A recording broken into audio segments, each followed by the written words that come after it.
conceito de inovação, para mim, é resolver problemas reais, de pessoas reais.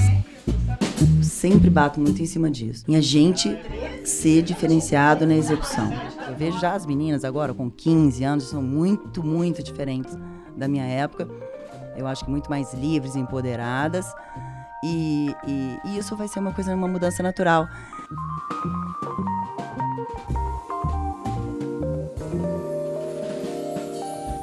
Ei pessoal, vamos começar aqui mais um episódio do nosso podcast Expresso Talks. Todos os episódios, incluindo esse, estão disponíveis em todas as redes sociais. É só buscar por Expresso Talks BR, lá você encontra os vídeos e o podcast. A nossa convidada de hoje é a Auana Matar, CIO na TIM Brasil. Ela lidera uma equipe de mais de 500 colaboradores na área de inovação aplicada e tecnologia, certo? Falando um pouquinho da formação aqui da Auana, ela é pós-graduada em Gestão Estratégica da Informação pela Federal de Minas, MBA em Administração pela UFRJ, também tem uma especialização pelo MIT em Inovação e Empreendedorismo, Leading High Performance Skills na London Business School e também graduada pela FUMEC. Bom, bastante coisa, hein, Auana? Bom dia. Aprendizado contínuo, né? Lifelong learning. Obrigado por estar aqui com a gente. Obrigado pelo convite. Aqui no Expresso Talks, um prazer conversar contigo. E vamos bater um papinho hoje sobre a Auana, sobre TIM, sobre tecnologia. Vamos lá. Vamos começar do início mesmo, né, Auana? Eu gostaria de saber quando começou esse interesse pela tecnologia. Na verdade, foi quase um acidente, eu diria. Porque eu nasci numa família muito ligada às artes. E quando estava ali na época do vestibular, não sabia ainda muito bem o que eu ia fazer. Naquela época, né? Vou falar um pouco, né? Vou denunciar a minha idade aqui. Naquela época, a moda era muito fazer comunicação. Sim. Então, né? Todo mundo queria trabalhar com Washington Oliveto, né, com Nizam, eu era dessa época, e fiquei muito em dúvida se eu faria comunicação, se eu faria direito, né, e fiz comunicação, fiz direito, e acabei encontrando um amigo que estava fazendo computação, falou, cara, eu vou fazer computação, falei, isso é tal, e resolvi fazer também. Não sabia muito bem, gostava muito de matemática, resolvi fazer também, e aí acabei me enveredando por essa área, me apaixonei, e foi assim que começou. E cá estou, né? Assim, quer dizer, fiquei... E essa história foi construída assim. Foi construindo. E você falou sobre educação contínua, né? A gente não para. Fala um pouquinho pra gente aí como é que foi essa passagem aí por MIT, por London Business School. Como é que isso melhorou a tua visão? Então, depois da faculdade, né? Dentro da faculdade, já comecei a me interessar muito pela área de banco de dados, por informação. E assim, coincidência do destino, né? Hoje está falando de dados como o novo petróleo, né? A gente vivendo em função disso é uma coisa muito... É uma coincidência de, assim, né? Muito interessante. Eu sempre penso um pouco sobre isso. Na faculdade eu sempre gostei dessa área. E aí, já saindo da faculdade, fui para o UFMG para buscar uma especialização que fosse ligada a isso. Ainda não existia dentro da computação, existia dentro da biblioteconomia ou gestão estratégica da informação. E aí comecei a trabalhar com dados dali e estudar por ali. Dali, dentro do trabalho, eu trabalhava numa mineradora. Comecei a investir um pouco nisso. Veio a privatização do sistema Telebrás. Naquele momento eu estava numa empresa que investia muito em tecnologia, mas onde a tecnologia não era core, né? Naquela época, né? Hoje todas as empresas dependem totalmente de tecnologia. Naquele momento ainda não era assim. Foi quando eu pensei, cara, eu vou mudar de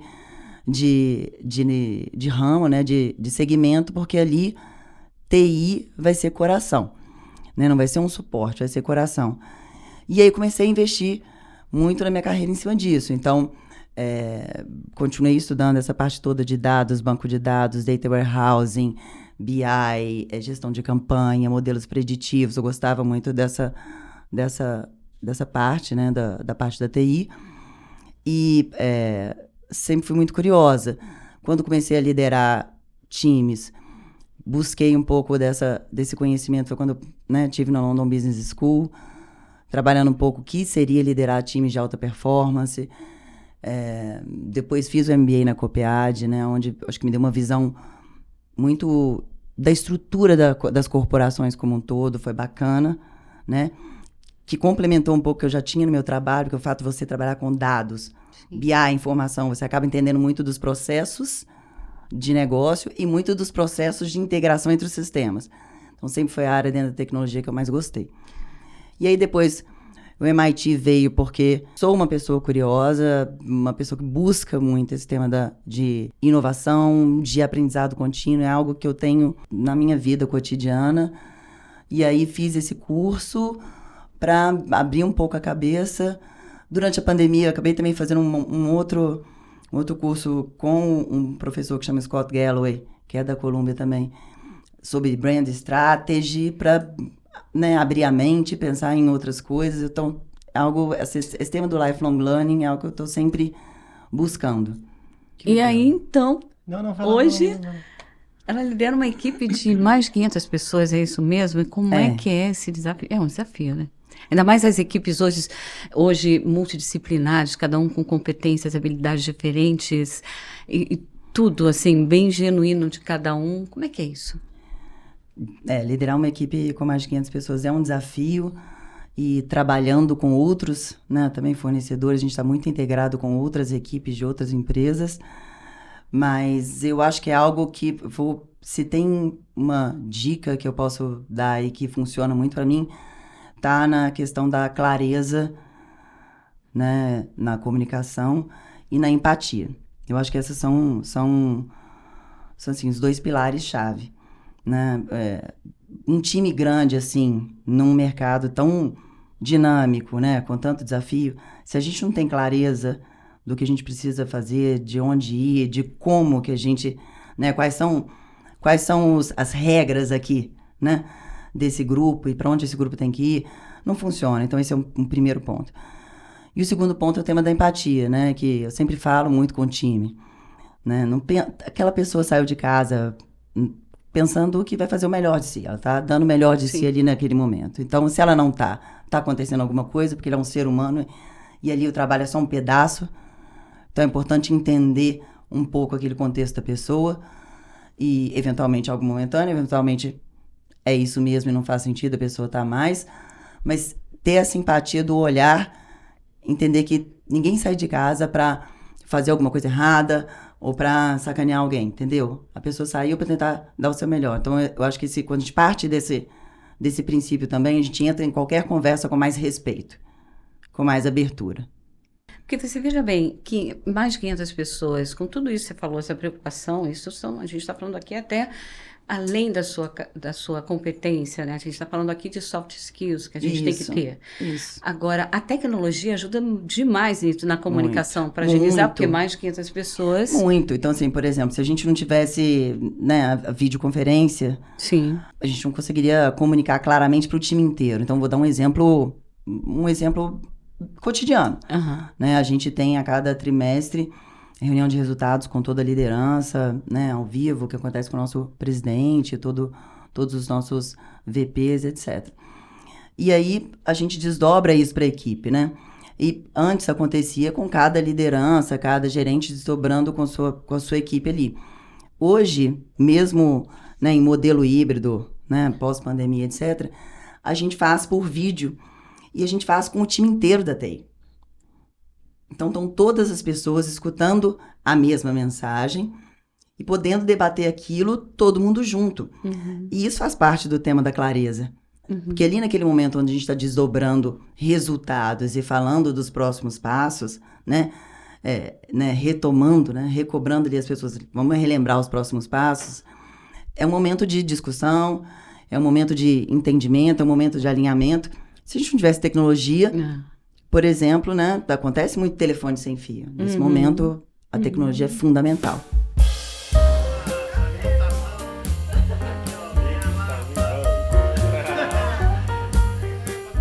Você estava falando aqui, eu tô pensando aqui, esse negócio do telefone sem fio é um negócio super complicado, porque você fala A e lá no final acaba chegando o Z, e aí você não tem controle da mensagem que está sendo trafegada, né? Então, a gente já falando um pouco de engenheirês aqui, para entrar no tema de inovação, mas realmente se você não tem essa clareza ao passar a informação, e se a empresa não entende que isso é uma coisa fundamental, acontecem problemas ao longo do caminho, né? Com certeza. Sim, a tecnologia apoia totalmente. E naquele momento ali também, além de você estar falando da clareza, do objetivo, etc., que, né, leva o teu time para relembrar para onde, que caminho a gente tem que seguir, vem o tema das pessoas um pouco se conectarem, entenderem como é que é a fala, entender a opinião ali do outro pelas perguntas, né? Assim, eu acho que se entra o tema também muitas vezes, né? Isso, da liberdade de poder ser quem você é, que isso a gente tem muito forte dentro da TIM. Então, eu acho que se a gente não tivesse isso, e se a gente não tivesse passado pela pandemia, onde a tecnologia foi fundamental para criar isso, a gente não teria mudado o modelo, talvez. Certeza. Acabou sendo um acelerador, né? Com certeza. Para a gente poder fazer essa mudança. Não vamos voltar atrás. É um provocador, né? Porque aquela coisa de que temos que mudar de alguma forma. Vamos e agora, né? Para onde a gente vai. Mas aí falando do e agora, e pensando um pouquinho lá na frente também, queria falar um pouquinho sobre inovação.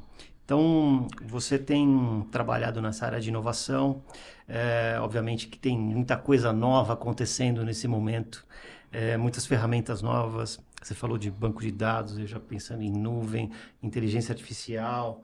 E aí você trabalha num conceito aqui de ecossistema eficaz, né?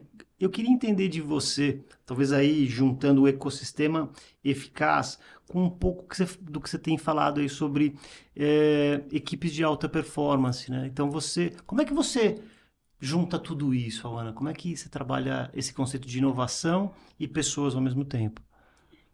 Assim, o conceito de inovação, para mim, é resolver problemas reais, de pessoas reais. Então, quando a gente parte disso, vou trazer 2 exemplos, né? Então, a gente tem um desafio real, que a gente tem um mercado onde a gente tem que fazer bastante investimento, né? Somos uma empresa muito ligada à tecnologia e inovação contínua, e isso requer um investimento financeiro e, eventualmente, a gente está falando de cada vez mais preços menores, desafio de concorrência. Não é simples, né? A gente não tem todo o dinheiro na mesa. Então, a gente precisa tomar uma decisão de o que faz sentido eu ter dentro de casa, o que faz sentido eu colocar como parceiro, como que eu posso mudar a minha forma de trabalhar. Então, por exemplo, a gente fez um programa de jornada para a nuvem muito forte. A TIM é a primeira operadora na América Latina que levou todos os seus servidores, todo o seu data center para a nuvem. A gente está finalizando esse programa. Começou durante a pandemia, né? Com business plan, etc. E por que a gente fez isso?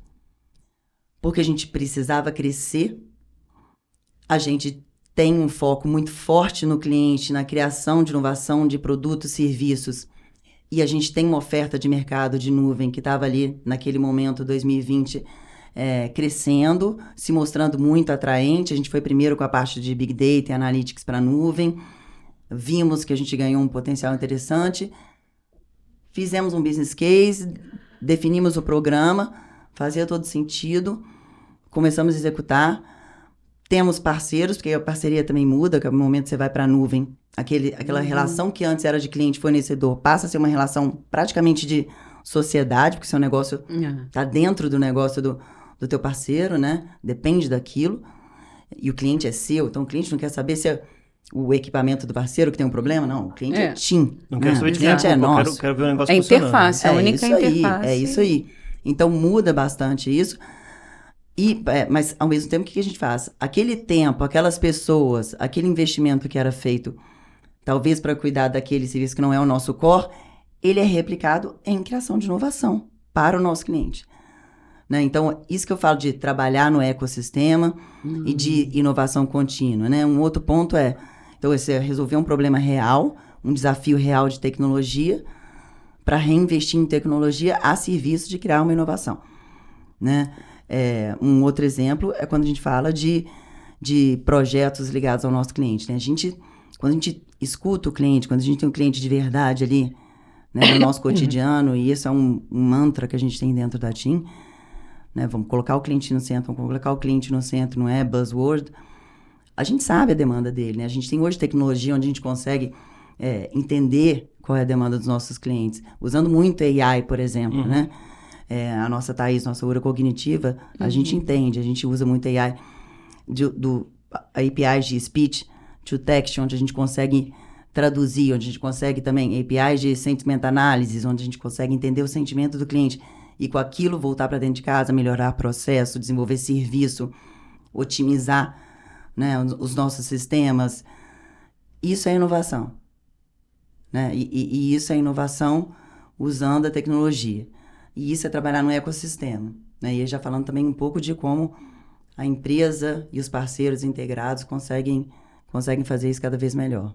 Entendi. Quer dizer, você tem um trabalho 360 aí, e aí pensando numa frase que você comentou aqui, que é, pô, a gente não tem todo o dinheiro na mesa. Da mesma maneira que eu quero oferecer meu serviço para aquele cliente A, B ou C, o meu competidor também quer. Como é que você faz para ter claro na cabeça dos teus colaboradores que você tem aí uma disputa e que precisa estar engajado e que eles precisam também estar trabalhando na melhor forma deles ali para poder todo mundo chegar nesse mesmo objetivo em comum? A gente conversa muito sobre, assim, é um mercado onde é muito fácil copiar. Exato. Todo mundo tem acesso às mesmas tecnologias, os fornecedores são grandes fornecedores, né? Um mercado consolidado, então, aos mesmos fornecedores. Então, existe um diferencial muito forte na execução. Então, o ponto eu sempre bato muito em cima disso, em a gente ser diferenciado na execução, em a gente executar melhor, mais rápido, pivotar mais rápido, essa é a chave, errou, né? voltar. A chave de Esse é o tudo. ponto. Assim, quando eu estou muito com a equipe, a gente fala muito sobre isso. É a nossa forma de executar, é a nossa forma de resolver, é a nossa forma de dar a volta por cima, é a nossa forma de achar um problema, resolver e não ficar para baixo com o problema de ir para o próximo, né? De criar essa vontade de melhorar continuamente, assim, de fazer melhor todo dia, entendeu? Cria uma Eu brinco marca, assim, né? é isso, mas fala assim, Uma marca genuína da forma de executar. é um pensamento assim, pensa o seguinte, eu podia estar fazendo isso aqui melhor. A gente fala sempre sobre isso. Deve haver uma forma melhor de fazer isso que eu estou fazendo aqui, com certeza. Então, eu acho que é um pouco isso, esse desafio, que às vezes é até massacrante, porque tem o volume de demanda, de coisa para resolver é grande, mas é um pensamento que tem que ter. E falo, gente, o que a gente aprende e oportunidade que a gente tem no dia a dia, com tantos clientes tão diferentes, com demandas tão diferentes, e tecnologia de ponta como a gente tem, é um ganha-ganha ali, entendeu? Tá nesse dia a dia e você cresce profissionalmente, você cresce intelectualmente. Então, se você tá ali se desafiando, você tá ali 10, 11, 12 horas por dia ali na empresa, cara, você tem que querer crescer, você tem que... Né, não tem sentido, você não vai para fazer seu dia a dia, ponto. Não tem sentido mais, né? Assim, acho que não consigo ver... eu acho que esse tipo de pessoa não cabe, assim, dentro do nosso grupo, eu acho. Não se sente deslocado. Eu entendo que esse tipo de pessoa se sente um pouco deslocado. Quer dizer, se eu estou entendendo bem, você está falando até o seguinte, talvez todo esse processo começa até na própria seleção das pessoas que você vai contratar, né? Começa. São as engrenagens porque, assim, corretas. É isso, mas é um pouco do que a Solange falou dos soft skills, assim. Você percebe um pouco o que motiva a pessoa. E no final das contas, ali, é óbvio que dentro da empresa, dentro do grupo, não dá para ser todo mundo igual, senão vira uma loucura, né? A gente não tem nem crescimento. Na diferença, a gente aprende muito na diferença, muito. Mas tem que ter uma vontade de fazer, uma energia de realização ali, e uma vontade de crescimento pessoal, assim, né, e profissional, que eu acho que é fundamental. A inquietação, né? A inquietação pra pessoa que te mobiliza. Ir pra né? frente.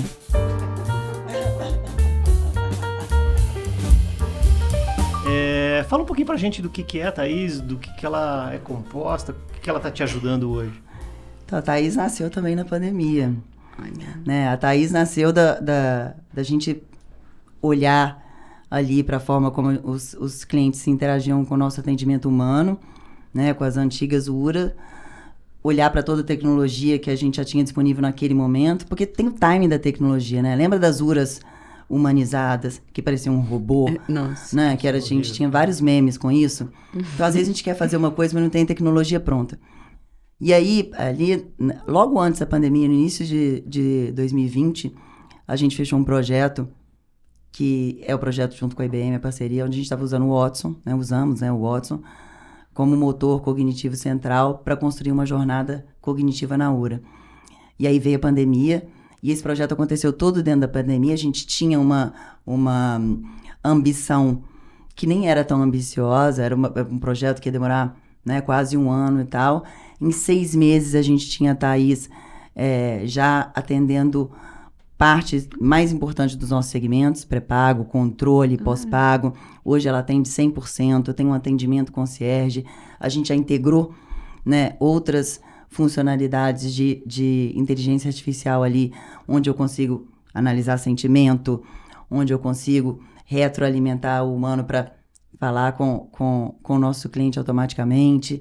E a voz também, né? Que A vocês voz, tornaram mais humana, né? exatamente, do que não robotizada. A gente já tem hoje disponível no mercado, né? Tecnologias onde a voz é cada vez mais natural. Natural, exatamente.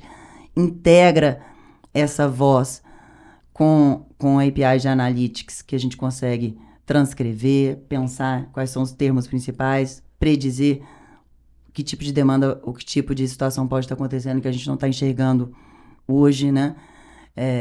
E isso tem crescido muito. Então, a Thaís, ela é um exemplo, por exemplo, de como a AI é tão importante e fundamental dentro da TIM.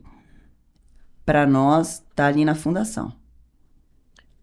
Eu até vou fazer uma pausa aqui, para quem não está entendendo, de repente, do que a gente está falando, então, com você que está com um problema ali na tua linha, que quer resolver alguma coisa, quer comprar algum serviço adicional da TIM, você vai ligar para a TIM e hoje quem vai te atender é um sistema de inteligência artificial. E aí a gente tem visto, acho que no último mês, 2 meses, uma briga bem interessante nos sistemas de busca, por exemplo.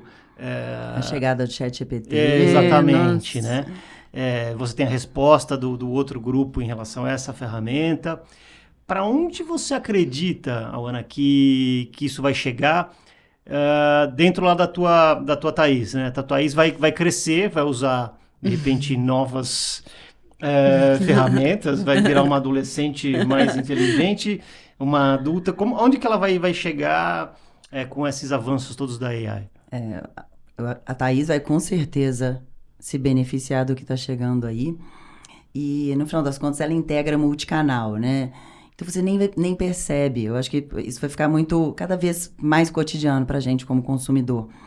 Né? Você está ali interagindo por voz com uma inteligência artificial e você pode continuar depois aquilo, porque você tem que entrar numa reunião, continuar pelo WhatsApp. E no WhatsApp você continuar interagindo, e na verdade é com a inteligência artificial ainda, porque né, a gente vê isso, a AI autogenerativa está cada vez, né, eu acho que isso é algo que vai crescer e vai ficar muito forte.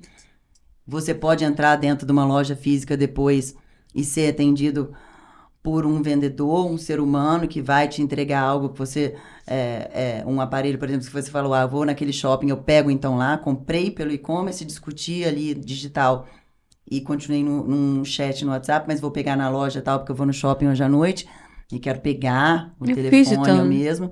No final das contas, a gente tem o AI ali por trás de tudo, criando uma experiência onde você tem o phygital, que a gente chama, né? Que é o físico com digital, e muito humanizado e muito natural, né? Para mim, a AI, ela é muito revolucionária. A AI autogenerativa é super revolucionária. Eu coloco, sei lá, isso com o 5G, imagina, onde a gente tem um potencial de geração de volume de dados tão grande que se o 4G conectou pessoas. E a gente usou e gerou um volume de dados que nunca tinha sido visto antes. O 5G vai conectar pessoas, coisas e coisas com coisas. Nossa. O volume de dados que vai ser gerado é imenso. Transacionar isso humanamente é impossível, né? Então, esse volume de dados com a AI e com tudo que está sendo criado, para mim, isso é um novo momento de disrupção tecnológica mundial. Hoje a gente tem um processo de curadoria, né, com um time composto por pessoas. Hoje a gente tem um processo de um time de TI que desenvolve APIs, né, e customiza a ferramenta. Talvez no futuro próximo, o que a gente vai ter? A gente vai ter um AI por trás que já entende qual é a sua demanda por causa de algumas palavras. Entendi. E já muda automaticamente o fluxo. Esse aprendizado, chama uma né, ao outra longo API. O motorzinho vai aprendendo com os dados dos clientes, né? Entendi. A gente é treinado assim, a gente treina muito esses motores todos o tempo todo, né? Sim. Então, quando a gente entra num chat de busca, ou quando você tá lá comprando alguma coisa no e-commerce e fala assim, clica aqui nessa imagem e me fala onde você tá vendo um ônibus. Naquele momento onde você tá clicando o ônibus, você tá treinando o motor por trás. Sim. Para saber o que é um ônibus, né? Farol, a mesma coisa. Então, a gente às vezes não percebe o nosso cotidiano, mas todas as nossas interações com a tecnologia, elas estão gerando dados e alimentando modelos de inteligência artificial. Você está falando de uma experiência da TIM para usar dentro de casa, mas ao mesmo tempo você oferece esse serviço. E aí a gente está falando de 4G, você está falando de conectar pessoas, da chegada do 5G, que vai aumentar ainda mais esse número de dados, né? Que precisa ser processado de alguma maneira. Como é que você está vendo essa evolução dentro da TIM com a chegada do 5G? E aí vamos tentar escapar um pouco daquela visão só do telefone para o negócio mais corporativo. Como é que vocês estão tratando isso dentro da TIM hoje? A TIM teve uma entrada no mercado com 5G de uma forma muito disruptiva e pioneira, né? A gente vem testando desde 2018, 2019, com instituições de ensino, CERT, Anatel, e a gente fez o lançamento do 5G de uma maneira muito inovadora e pioneira no mercado, né? A gente é operadora a gente tem mais de 3.700 antenas 5G, então isso é maior que a soma das outras. E a gente quis, né, isso espalhado nas 27 capitais do país, a gente quis entrar assim para a gente democratizar cada vez mais rápido a conectividade. Essa é uma crença nossa da transformação da sociedade e dos negócios a partir do potencial do 5G. É óbvio que a gente tem uma série de compromissos regulatórios, né, e a gente segue vamos dizer assim, esse plano, né, esse roadmap dos compromissos regulatórios, mas existe uma abordagem nossa muito de pioneirismo, né? E a gente já vem tratando isso, e um dos pontos que a gente vê isso claramente, e tem cases que são públicos no mercado, é na parte do B2B. Para nós, no B2B a gente tem já trabalhado com projetos de rede 5G privadas, no agro, em logística. Temos um case com a Stellantis, né, onde a gente colocou ali uma rede 5G privada e tem uma funcionalidade que traz uma melhoria de produtividade na esteira de produção. Então, no final das contas, a gente está falando de uma tecnologia a serviço dos negócios, que vai ser a serviço da sociedade, e que a gente espera que habilite vários outros negócios que hoje a gente nem sonha ainda em quais vão ser, né? E aí, a gente estava falando sobre dados, né, Samir? Um exemplo, por exemplo, é o IoT.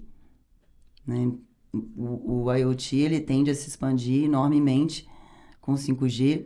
Existem também outras empresas, né, os fornecedores de equipamento que têm que chegar ao mercado. Então, por isso que eu falo muito do ecossistema. Né? Que é cada vez mais importante, porque você não vai conseguir fazer tudo, né? Super importante. Não vou conseguir, e na verdade não é a intenção. Exato. Né? Acho que não é a intenção. O modelo, os negócios mudaram, a forma de fazer negócio mudou. E aí, quando a gente pensa no 5G, acho que o B2B vai ser uma alavanca muito forte da monetização do 5G. E isso é maravilhoso. Quando a gente pensa no Brasil, o Brasil é um celeiro, o Brasil é um potencial enorme. Agro, logística, mineração, a gente tem muita coisa, né? E acho que essa tecnologia vai habilitar, e junto com outros fornecedores, a gente vê um potencial gigantesco de crescimento, de geração de valor. E geração de valor pelas empresas, geração de valor para a sociedade, porque é dinheiro na economia. Você gera uma experiência nova, ela gera uma demanda nova, então, eventualmente, novos negócios vão surgir.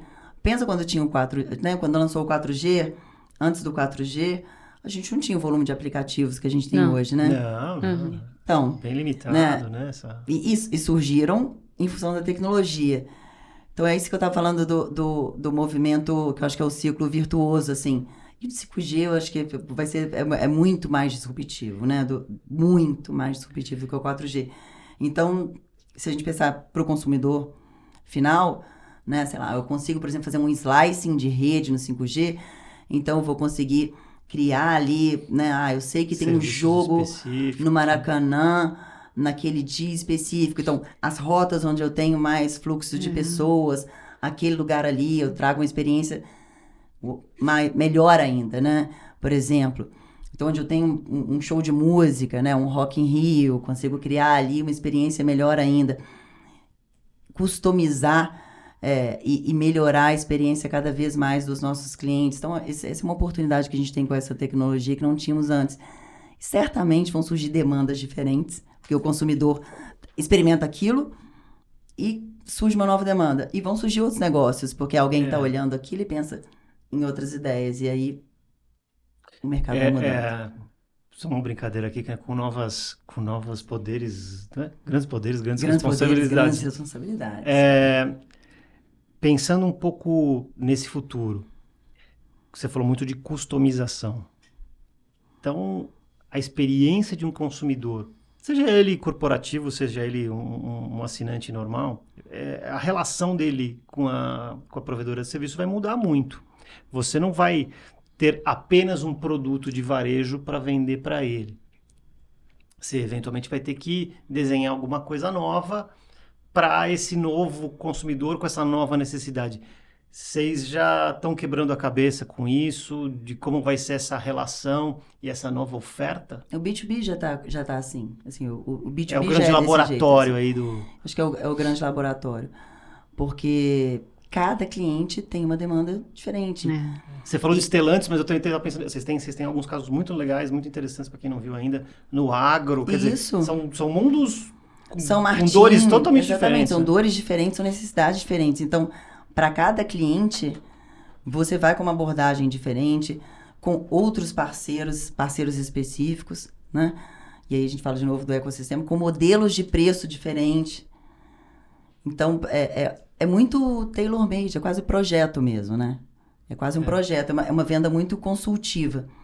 E, de novo, do mesmo jeito que nós temos uma relação de parceria, né, com os nossos provedores, por exemplo, de cloud, como a gente estava falando aqui, ou de AI, que está na nuvem, que faz parte de um processo que atende o nosso cliente, né? Ou seja, é nosso core, né? Estamos ali com aquele parceiro. Nós também somos core daquela fazenda, né? Ali, daquele polo industrial. Acho que o mercado da indústria 4.0 já entendeu isso bem e está avançando. Outros mercados ainda vão avançar, porque acho que tem um tempo, né, de maturidade da tecnologia normal, a curva de adoção, mas a curva eu acho que ela vai ser muito veloz. Né? Eu acho que ela vai ser bastante veloz. E para o consumidor final também, porque hoje ele já experimenta, hoje a gente já tem essa relação da experiência, né? A pessoa está em casa, ela depende daquela conexão para falar com a família que está em outro lugar, para trabalhar, porque está em modelo híbrido, né? Para jogar, né? Tô matando ou morrendo ali no jogo, entendeu? Já tem essa relação, já tem essa relação, né? Muito forte da experiência. Ana, talvez você já saiba, mas nessa segunda temporada aqui do nosso programa, a ideia foi entrevistar apenas mulheres. E essa ideia cresceu de uma necessidade que em algum momento a gente teve de contratar um profissional e não haver profissional mulher ligada em tecnologia. Então, a gente queria conversar com as mulheres e entender, né, a visão de cada uma delas. Por que as mulheres se afastavam, talvez, desse segmento de tecnologia, ou porque elas não encontravam ali um lugar ideal para trabalhar. Queria que você falasse um pouquinho como foi a tua escolha nesse sentido de ser uma mulher trabalhando com isso hoje e de como você também trata esse tema dentro do teu grupo. Quer dizer, você tende a tratar de maneira diferente homens e mulheres, você trata todo mundo igual porque todo mundo é igual. Fala um pouquinho pra gente como é que é essa coisa. Deixa eu só acrescentar um pedacinho aqui. Se você tem essa consciência da representatividade sua como profissional. Começando por você, assim, eu tenho essa consciência, eu acho que é importante o exemplo. Porque quando você está ali falando, a pessoa entende que é possível. Eu sou um ser humano normal, assim, que tem filhos, né? Que tem uma rotina, que tem desafios no cotidiano. Jornada dupla, tripla, né? Exatamente. Então, assim, é possível. O que acontece, falando um pouco assim, da minha carreira, eu fui privilegiada no sentido que eu trabalhei com pessoas que nunca me trataram de forma diferenciada por ser mulher, tá? E eu gosto muito do meu trabalho, eu gosto muito do que eu faço. Então, para mim, o meu trabalho é um pedaço da minha vida muito importante, como meus filhos também são, né? Meus amigos, meu lazer, o trabalho é algo que me motiva muito, eu sinto muito prazer. Então, eu sempre investi muito nisso. E investir tempo nisso, quando você é mulher e quer ter filho, etc., eu acho que a grande diferença é que você tem que ter uma rede de apoio maior, né? Você tem que ter um companheiro que vai te apoiar para você tá virando noites, tá ali, né? Porque a área de tecnologia é uma área 24/7. Tá ali envolvida em projetos onde você tem que estar muito dedicada. Você tem que criar uma dinâmica e momentos de muita qualidade com seus filhos para que eles entendam também seu trabalho e para que isso não impacte na vida deles em termos de carinho, amor, educação, e é muita conversa em cima disso, muito exemplo, né? É muito participar. Eu acho que durante a pandemia, eu brincava, né? Assim, acho que os meninos, eu fiquei trabalhando na mesa do centro, assim, de casa. Então, eles passavam, viam tudo. Eu falei, no final dos anos, eles estavam negociando com o meu sonho. Falam o nome das pessoas e tal, a gente morre de rir. E até hoje escutam as vídeos, falam os nomes. Quem é fulano? Quem é esse fulano? Por que essa menina tá falando assim? Né? Tinha uma indiana da Microsoft falando com alguém. Por que ela tá falando com esse sotaque? Então, assim, eu acho que eu não tive essa diferença e eu não trato de forma diferente. Mas a mulher, de fato, ela precisa ter uma rede de apoio. Quando fala em tecnologia, a gente está falando de jornadas de trabalho diferenciadas, de horários diferenciados. Assim, imagina uma mulher na operação. Então, ela precisa, além de ter vontade, ter essa rede de apoio, às vezes é difícil. Então, acho que esse é um ponto importante. E começar na base, né? Assim, agora, acho que a gente tem um momento de meninas maravilhosas e muito diferentes de quando eu era menor, né? As meninas agora já crescem, todos os cursos têm tecnologia, as meninas, as crianças já atuam com tecnologia pequenininha ali, estão com tablet, estão com joguinho, né? Estão no Roblox, aí já pensam em game, já querem assim, YouTube, tudo aquilo ali é tecnologia em volta. Então mudou muito, né? Mudou muito essa relação. Então, eu acredito que as gerações de agora, sabe? Eu vejo já as meninas agora com 15 anos, são muito, muito diferentes da minha época. Eu acho que muito mais livres e empoderadas. E isso vai ser uma mudança natural. E acho que esse movimento delas, que acaba contaminando tudo, e o movimento da sociedade em falar que a gente precisa, né, ter essa igualdade, ter essa diferença, porque na diferença tem complementaridade. Né? Imagina um mundo também só de mulheres. Não dá. Não, entendeu? Tem que ser exatamente. Né? Female. Acho que é assim. Né? Assim, female, sem falar do gênero, assim, é todo mundo junto. No final das contas, é negócio, é crescimento. A história da diversidade é isso. Além de ser, obviamente, a gente vive em sociedade, quer estar junto, é negócio. Imagina um país como o Brasil. Tantas mulheres responsáveis por poder aquisitivo dentro de casa, por famílias. Se a gente não tem elas no negócio, a gente não sabe como que elas pensam. A gente falou bastante sobre isso. Como que a gente vai atender um cliente se a gente não tem aquele tipo de cliente dentro de casa, sabe? Assim, dentro da empresa, assim. a gente não vai saber quem é. Diversidade então, fica... A diversidade, no geral, ela é necessária. Se a gente está falando de cliente no centro, de experiência, de criar valor, tem que saber com quem que eu estou falando. Uhum. Tem que saber o que é importante. Acho que é por aí. É por aí mesmo. Bom, Ana, a gente vai fazer um bate-bola rapidinho com você, mas é bem interessante. Então, a primeira pergunta é: se você tivesse de escolher uma outra profissão, qual seria e por quê? Eu acho que eu escolheria ser arquiteta ou ser negociadora de obras de arte. Legal, essa parte eu gostei. Um filme que você tenha sempre, ou um livro que você tenha ali guardado, um lugar especial na tua cabeça? Eu adoro Guimarães Rosa, então Grande Sertão Veredas é um livro que eu sempre guardo. Filme, eu adoro Wes Anderson, então ontem eu estava falando sobre eles, Excêntricos Tenenbaum, adoro Viagem a Darjeeling, enfim... Eu sou meio cinéfila, né? Então vou começar a falar de adoro. Bom, e se você tivesse de escolher um lugar, um café, para tomar um café com alguém, com quem seria? Hoje? Hoje, então, olha, eu chamaria o Harry Styles para tomar um café comigo ali em Paris. Pegaria um jatinho, ia na cidade que ele deve estar fazendo um show, pegaria ele lá, levaria ele para Paris pra gente tomar um café. Um lugar ótimo, né?